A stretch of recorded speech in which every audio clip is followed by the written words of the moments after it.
Як ви бачите, пакет розтворюється в воді.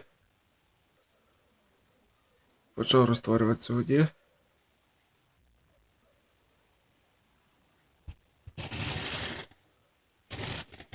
Ось наш ПВ-пакет.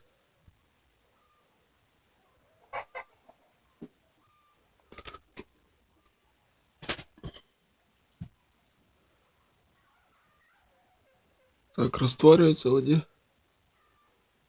Ну, звісно ж, в гарячій воді він буде скорше розтворятися, чим в холодній.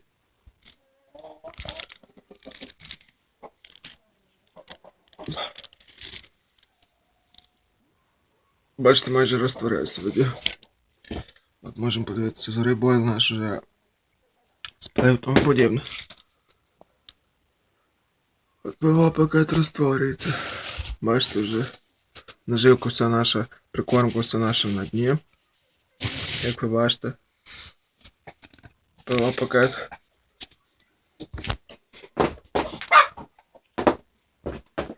І наш ПВ-пакет пропадає. Тобто його майже вже немає.